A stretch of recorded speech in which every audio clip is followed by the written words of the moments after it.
l'ensemble des États se sont engagés dans ces consultations citoyennes européennes. C'est quelque chose qui tenait à cœur au président de la République pour repartir des attentes des citoyens et travailler avec eux à l'Europe telle qu'on la veut demain.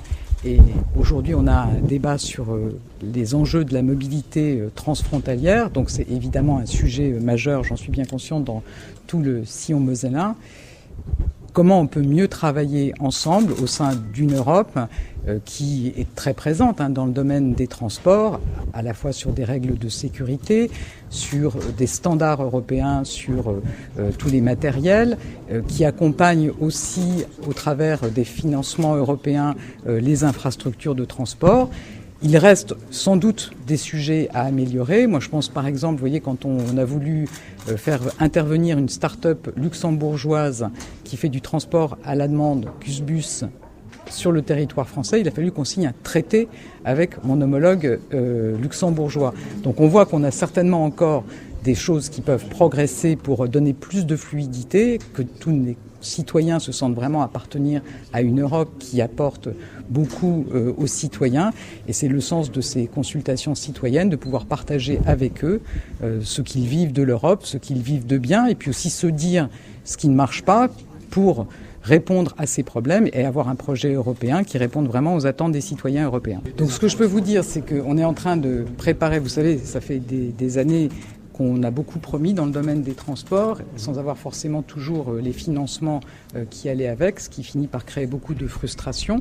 Donc pour sortir de cette situation, le président de la République a souhaité qu'on ait une loi de programmation des infrastructures dans laquelle on va dire quel montant on va consacrer dans les années qui viennent au projet d'investissement dans les transports.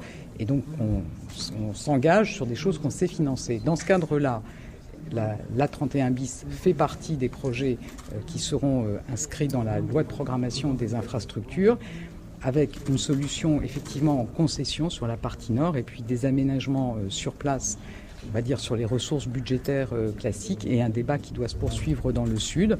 Donc a priori aujourd'hui sur une solution à péage. Sans doute faut-il travailler sur la façon dont on peut mettre dans le nord. Sans doute faut-il travailler parce que quand on est sur un itinéraire où il y a beaucoup de trajets domicile-travail, ça suppose évidemment qu'on prenne en compte cette situation précisément des travailleurs transfrontaliers, et je pense que c'est évidemment important de le faire dans les territoires avec les élus et avec les citoyens qui peuvent nous faire part des difficultés et qu'on trouve ensemble les bonnes solutions. Non, ça veut dire concrètement qu'on peut avoir des formules d'abonnement, des formules aussi où on fait varier les péages en fonction de la saturation. Il y a aussi quelque chose, je pense vraiment que c'est un axe sur lequel il faut qu'on utilise aussi toute l'innovation qui est possible aujourd'hui en termes de mobilité et qu'on arrive à développer de façon importante le covoiturage. Vous le savez mieux que moi, on a dans les automobilistes qui traversent la frontière tous les jours, on a peut-être une personne, un peu plus d'une personne en moyenne par voiture. Enfin, vous imaginez que si on a 2 personnes par voiture ou 3 personnes par voiture, on règle les problèmes de congestion. Et donc aujourd'hui, avec le digital, avec toutes les innovations dont on dispose, la solution qui peut être vraiment la plus efficace à court terme, c'est bien ça. Et on doit travailler du coup sur des parkings de covoiturage, des aires de covoiturage.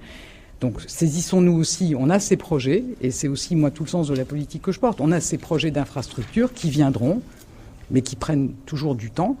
Souvent on en parle aussi depuis des années, donc à un moment donné il faut se décider sur le choix qu'on retient, mais il faut aussi, sans attendre, trouver des solutions très rapides, et je pense vraiment qu'il faut qu'on se retrousse tous les manches pour faire vraiment de l'A31, peut-être le laboratoire du covoiturage domicile-travail réussi. Je disais qu'on a une programmation des infrastructures qui est ambitieuse, puisque on va investir 40% de plus dans ce quinquennat que ce qu'on a fait au cours du précédent quinquennat, encore davantage dans le quinquennat suivant, mais on doit dégager des ressources, 500 millions d'euros. J'ai engagé, pas plus tard que ce matin, des concertations avec les organisations professionnelles concernées pour réfléchir à la façon, effectivement, de faire contribuer les poids lourds au financement de nos infrastructures. Spécifiquement, je pense que dans une région proche de la frontière comme ici, on a tous envie que les poids lourds en transit, qui souvent font le plein de l'autre côté de la frontière, peuvent traverser notre pays et refaire le plein en Espagne, puissent participer au financement de nos infrastructures, et la réflexion est en cours sur ce point. On est en train de travailler sur un dispositif national, donc cette réflexion, elle est nécessaire pour dégager les ressources dont on a besoin pour financer la programmation des infrastructures qui sera présentée prochainement au Parlement.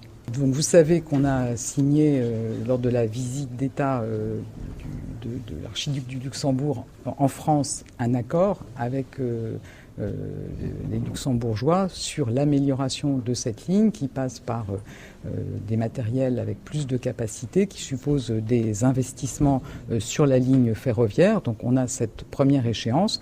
Moi, je suis convaincu qu'une ligne ferroviaire entre la France et le Luxembourg, comme celle dont on parle, devrait pouvoir demain avoir une capacité beaucoup plus importante.